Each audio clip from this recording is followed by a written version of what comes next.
মাঝরাত, চারপাশ আমাবস্যার কালো অন্ধকারে আচ্ছন্ন। দূর থেকে একদল কুকুরের একযোগে ডাকার আওয়াজ ভেসে আসছে। পুরনো কবরস্থানের সামনে দাঁড়িয়ে আছে গ্রামের এক যুবক, নাম তোফায়েল। তার বাঁ হাতে ভাঙা গাছের ডাল আর ডান হাতে লাল কাপড়ের ঢাকা মন্ত্রপুত পিতলের একটা ছোট্ট কলস। কলসের মধ্যে রয়েছে গরুর গোবর, পশুর শুকনো হাড়, পাখির পালক, মুরগির কাটা মাথা আর কারো চুল। বোঝা যায় না আসলে এই কলসের কাজটা কি। আসলে এই গ্রামেরই এক মেয়েকে কালো জাদু করবে তোফায়েল। ষোড়শী কন্যা রূপের বাহারে তার রূপে সকলেই মুগ্ধ করে। তোফায়েলের শুধু রূপে নয়, গুণেও তার প্রতি আকৃষ্ট। আর সব থেকে বড় কথা, গ্রামের মোড়লের একমাত্র কন্যা, নাম মেহেরজান। রূপে গুণে নামে সম্পদে সব দিক থেকে সমৃদ্ধ। অন্যদিকে তোফায়েলের কিছুই নেই। তখন খুব ছোট ছিল তোফায়েল। তার বাবা গত হয়ে যায়। বাবা গত হয়ে যাওয়ার পর মা পেটের দায়ে মানুষের বাড়িতে কাজ করত। তবে বছর এক দুয়েক পর তার মা অন্য পুরুষের হাত ধরে নতুন জীবন শুরু করে, আর পেছনে রেখে যায় তোফায়েলকে একা। পেটের দায়ে যে যা করতে বলতো তাই করত। একসময় নিজের জীবন জড়িয়ে ফেলে মাদকে, নেশা আর নারীর সঙ্গে। গ্রামের সকলের কাছে তোফায়েল মস্তান তোফা নামে পরিচিত। মেহেরজানের প্রতি অত্যন্ত ভালোবাসার দাবি করে তোফায়েল।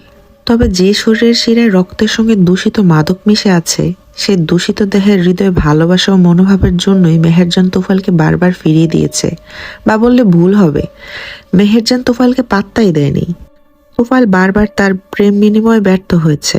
শেষবার যখন তোফায়েল মেহেরজানের সঙ্গে কথা বলার সাহস দেখায়, তখন মোড়লের আদেশে তার ছেলেপেলেরা তোফায়েলকে খুব মারধর করে। সেই সঙ্গে শহরের কোনো এক ধনকুবের সঙ্গে মেহেরজানের বিয়ের গুঞ্জন তোফায়েলের কানে আসে। সব মিলিয়ে প্রতিহিংসার আগুনে জ্বলে ওঠে তোফায়েল। মেহেরজান যদি তার না হয়, তাহলে সে আর কারো হবে না। তোফায়েল মেহেরজানকে কখনো অন্যের হতে দিবে না।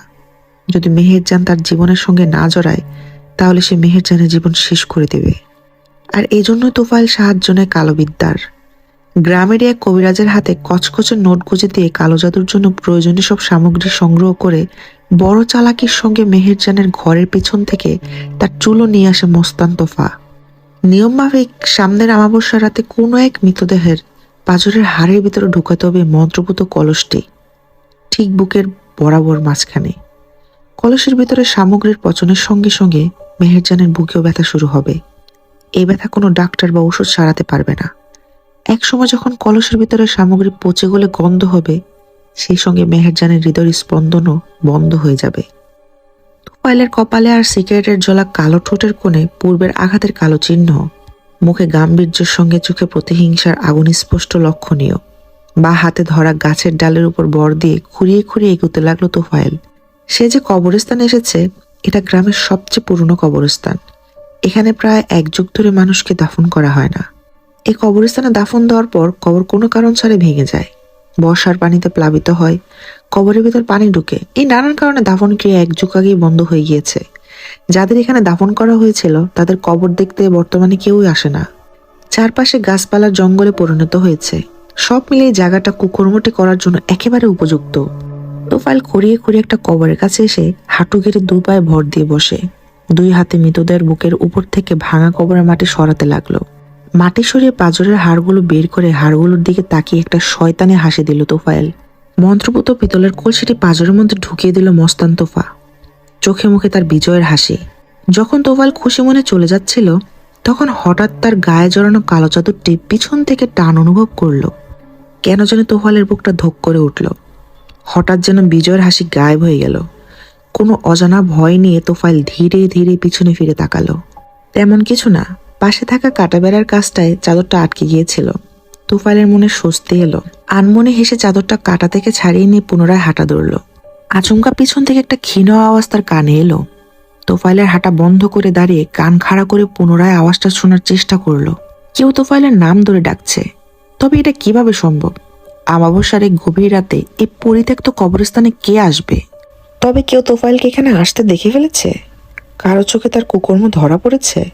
অবশ্যই গ্রামে তোফায়েলের শত্রুর অভাব নেই। যদি সত্যিই এমন হয়, তাহলে আজ একটা রক্তারক্তি কাণ্ড ঘটে যাবে। এসব ভেবে তোফায়েল পিছনে ঘুরে তাকালো। সে খেয়াল করলো দূর থেকে দুটো কালো কুচকুচে অবয় ভেসে আসছে। তোফায়েলের ভুরু কুচকে দেখার চেষ্টা করলো। খানিকক্ষণ বাদে তার দৃষ্টি পরিষ্কার হলো। কালো অবয়টি দুটো যতই সামনে আসছে ততই বড় হচ্ছে। অবয় দুটি বাতাসে ভাসছে। একসময় সে অবয় দুটি তোফাইলের সামনে এসে দাঁড়ালো।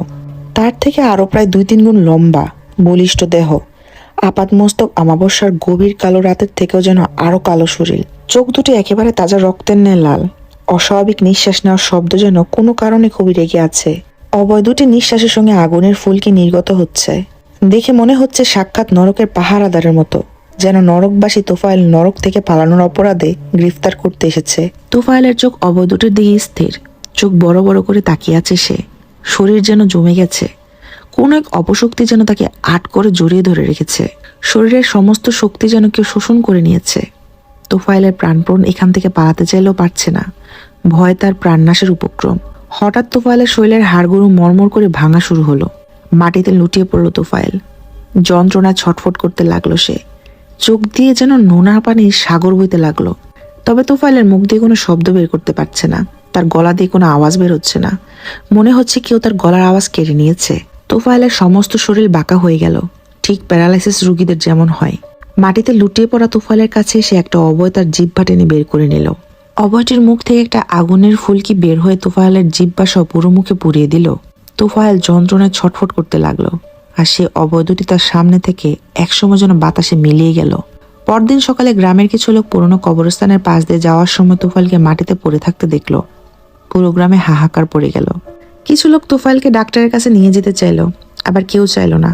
অবশেষে জীবনের একবার যাদের উপকারে তোফায়েল করেছিল তারা তাকে সদর হাসপাতালে নিয়ে গেল। তবে ডাক্তারের কোনো ওষুধ বা চিকিৎসার কোনো প্রভাবই তোফায়েলের উপর পড়ল না। সে তখনও প্যারালাইজড, কথা বলতেও পারছে না। অবশেষে গ্রামের লোক সিদ্ধান্ত নিল তারা তোফায়েলকে কবিরাজের কাছে নিয়ে যাবে। যা বাবা তাই কাজ। তোফায়েলকে নিয়ে যাওয়া হলো সেই কবিরাজের কাছে, যে কবিরাজের কালো বিদ্যার সাহায্য নিতে সে পূর্বেও গিয়েছিল। তবে সে জানতো না তার নিয়তি তাকে দ্বিতীয়বার এমনই সে কবিরাজের সঙ্গে দেখা করে দিবে। কবিরাজ তার কবিরাজের জন্য পারিশ্রমিক চাইলে তার হাতে কিছু কচকচে নোট গুঁজে দেওয়া হলো। কবিরাজ গ্রামবাসীদের একটা তাবিজ দিয়ে এবারের মতো বিদায় নিল। তবে এই তাবিজে যে তোফায়েলের তেমন কোনো ফায়দা হবে না সেটা কবিরাজ জানতো। তাতে কি, তাবিজে ফায়দা না হলেও তো কবিরাজের তো ফায়দা হবে, তার পকেট আবার ভারী হবে। তবে আসল কারণটা কবিরাজ কাউকে বলেনি। সত্যিটা সে গোপন রেখেছে। কালো জাদুর বিধি মতে মন্ত্রপুত কলসটি পাঁজরের হাড়ের মধ্যে ঢুকানোর আগে লাল কাপড়ের বাঁধন খুলে দিতে হয়। সঙ্গে কলস স্থাপনের পর পাঁজরের হাড়ের একটু অংশ কালো জাদুর জন্য কাজ করা জিনদের ভোগ দিতে হয়। কিন্তু তখন তোফায়েল প্রচুর লাল পানি গেলে পুরো মাতাল অবস্থায় ছিল। তাই কালো জাদুতে ভুল হওয়া জিনগুলো রেগে গিয়ে তোফায়েলের এই কাণ্ড ঘটিয়েছে। এই ঘটনা ঘটার অনেক দিন হয়ে গেছে। শহরে সে ধনকবের সঙ্গে মোরালের একমাত্র কন্যা মেহেরজানের খুব ধুমধামে বিয়ে হয়েছে। সে এখন খুব সুখে আছে। অন্যদিকে তোফায়েল তখনও বিছানায় পড়ে আছে। নিজের শরীর নাড়ানোর বিন্দুমাত্র শক্তি তার নেই। সে পুরো প্যারালাইজড। তোফায়েলে তার বাসাহীন মুখে এবং চোখের ইশারায় গ্রামবাসীদের কিছু বলার চেষ্টা করে, বোঝানোর চেষ্টা করে। তবে তার কোনো কথাতে কেউ কিছু বুঝতে পারে না। অন্যের জীবন নষ্ট করতে চাওয়া তোফায়েল আজ নিজেই নিজের জীবনের সঙ্গে বেঁচে থাকার জন্য লড়াই করছে।